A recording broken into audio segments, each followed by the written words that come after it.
Isang beses lang tayo mabuhay sa mundo. Kaya naman, dapat sulitin mo na ang bawat segundo nito. Gawin mo lang palagi yung mga bagay na tingin mo magpapasaya sa'yo.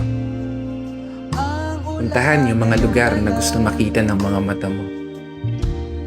Kasi isang beses lang, oo, isang beses lang, tayo may pagkakataon dumaan sa kalsada ng buhay na hindi mo na mababalikan.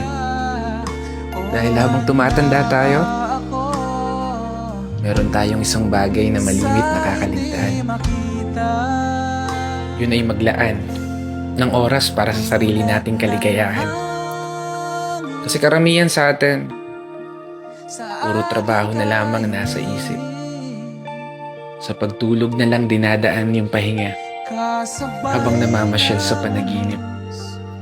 At paggising, trabaho ulit hanggang sa hindi mo na magawang masulit kahit man lang saglit.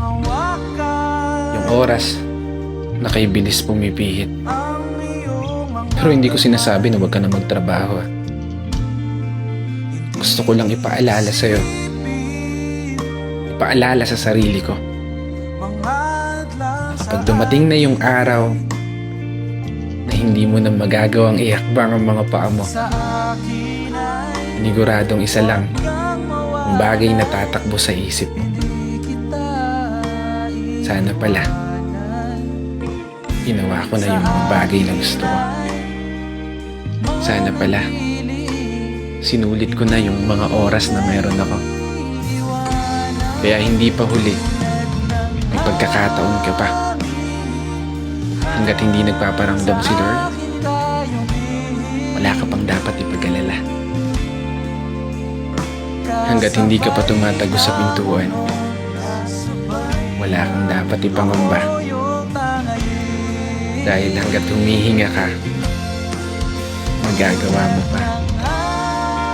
Gawin lahat ng mga bagay na gusto mo, basta masaya ka. Walang makakapigil sa'yo. Buhay mo yan.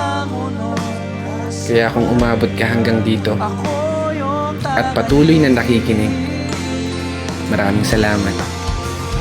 Dahil gaya mo, ginagawa ko lang din kung ano yung pangarap ko. Minsan ako masaya.